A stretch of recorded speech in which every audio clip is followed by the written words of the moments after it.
Taylor Swift and Morgan Wallen battle it out on the charts. Troye Sivan chats with us about The Idol and Jennie. We start breaking down the biggest female K-pop groups and take you with us to West Hollywood Pride. Happy Monday, June 5th, and boy do we have a show for you today at Billboard News. Were you watching TV this weekend? HBO's exciting new show, The Idol, has arrived, featuring The Weeknd, Rose-Depp, Jennie of BLACKPINK, Troye Sivan, and more. And I'm excited to have Troye with me here on the show today. Hey, Troye. Hi, Tetris. Good to see you again, man. Good to see you too. What's going on? Well, I am loving the show, and your character is a role a lot of us pop culture aficionados wish we had in a pop star's life. When was the last truly fucking nasty, bad pop girl? How was it to live our dream, man? I mean, it was really fun. I know a few creative directors. I've dated a few, so I know them really well. I am also fully that person. I catch myself now, like, on the press tour, for example, Lily's just like looking unbelievable at all times, of course.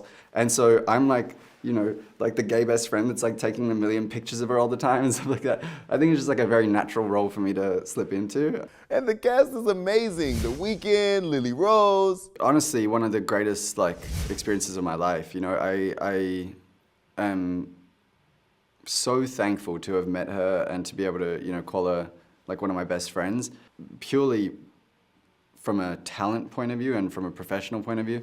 I was inspired every single day by her, and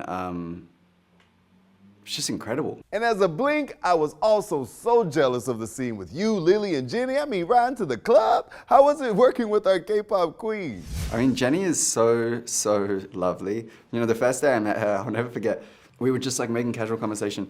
I think I was asking her about like her travel plans. I was like, oh, where did you come from? And she was like, oh, I flew in from wherever. And I was like, oh, nice, what were you doing over there? And she was like, well, I'm in a band, so we were, and I was like, girl, I know. Like, literally the entire planet knows that you're in a band. The show also has some heavy undertones, following this dark side of pop stardom. Some are comparing it to like Britney Spears. So as a pop star yourself, does it hit close to home? I mean, I definitely recognize a lot of the industry in the show, the good and the bad parts. I think I see both. I also think this show is a great example of like what not to do as a pop star. And so I think for me, I've always said, number one most important thing is like my mental health and my physical health.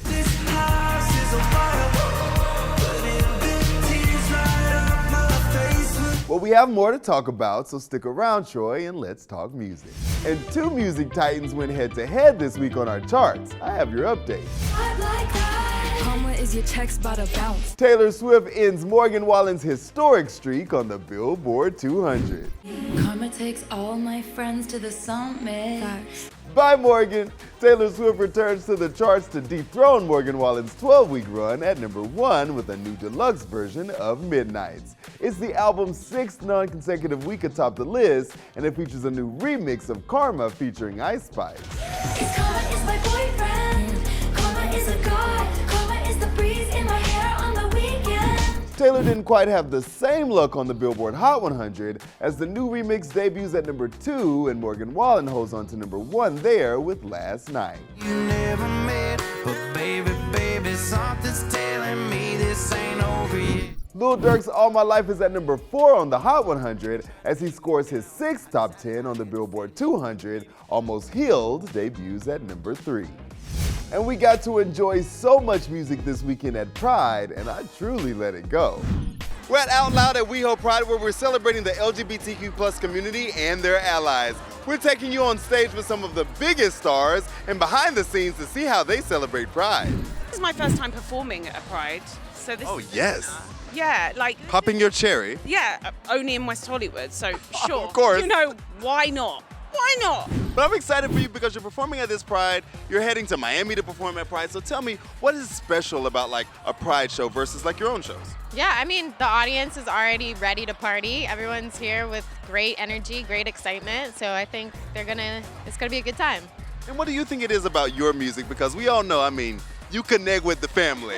So what is it about your music that you think touches the LGBTQ plus community so much? I think it's just like a sense of unapologeticness and confidence and, you know, that bad bitch, sexy, unapologetic energy. Like, who doesn't like that? You're also performing at like London Pride and you're here at WeHo Pride. So tell me what's different about like these shows versus like the average Idina show. Everybody's standing, which is really cool. No offense to Broadway or the theater, but everyone needs to sit and behave. Here they don't have to behave so much. They can stand, they can dance, they can scream, and that just feels really good. I mean, it's an honor and it's important to acknowledge, it's a party tonight and it's a celebration, but it's a protest. And I am very, very honored and proud to be so welcomed by such a beautiful community. But there's more work to be done. So I can dance in there and we can have a good time. But yeah, there's far more work to be done. And this is just one tiny way of me showing that I'm an ally and I love that community so much. And you may have noticed K-pop groups taking over our charts, but do you know all the hottest groups dominating the genre? You've heard of BLACKPINK It's that cake venom, get 'em, get 'em, get 'em. and Twice. Come in, set me free. But the world of K-pop has so many more acts to choose from. If you're new to the genre or you're looking to beef up your playlist, we've got you covered. Here are 5 K-pop girl groups you should know. Boom, boom, boom, 내 심장이 뛰네. Get like boom, boom, boom, get like boom, boom, boom. Our first girl group is SSERAFIM. Let me tell you about SSERAFIM. Their name comes from an anagram of I'm Fearless, and they debuted in May of last year with the appropriately titled track, Fearless. What you looking at? What you looking at? I'm fearless. The group is now comprised of 5 members, 2 Korean, 2 Japanese, and 1 Korean American. Just 1 year into their careers, and their first album debuted at number 6 on the Billboard 200, thanks in part to the success of Unforgiven with music icon Nile Rodgers. Unforgiven, yes, I was bleeding. 힘없이 늦어야만 했던 sound. In addition to being amazing performers, they have a lot of fun in between. Just look at how they arrived to Music Bank in South Korea. My youth is yours.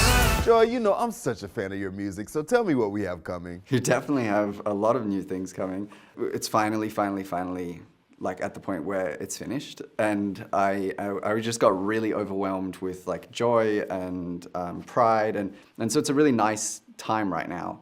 But at the same time, I can't wait for everyone to hear it, and then it's a whole new chapter in the experience. So that's going to happen really soon. Will some Idol cast members make an appearance? I don't know.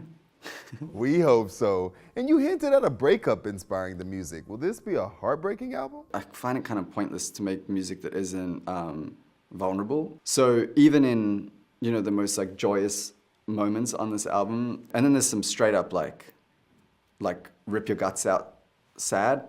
But I didn't want to make that the whole thing. So it's definitely not the vibe. You'll see. Those are definitely like the rarity on the album. And I remember being amazed watching you premiere the Blue Neighborhood trilogy at a cemetery. Oh, you were there. Yeah. Yeah, and like what that meant for queer people at the time. Now with Kim Petras, Lil Nas X, and so many more, how do you feel about the landscape of queer music? I mean, it's changed so quickly, and thank God. I think that's a testament to Lil Nas and to Kim Petras and to Sam Smith. And now we're at this place where, it's really, really just starting to feel like a much more fair and open playing field for everyone. And that's beautiful, that's really exciting. Love that. Well, thanks, Troye. Excited for music and the show. Thank you so much. Nice to see you again. And that's it for today. Come back tomorrow for our next K-pop installment and 5 things you don't know about Jelly Roll. See you then.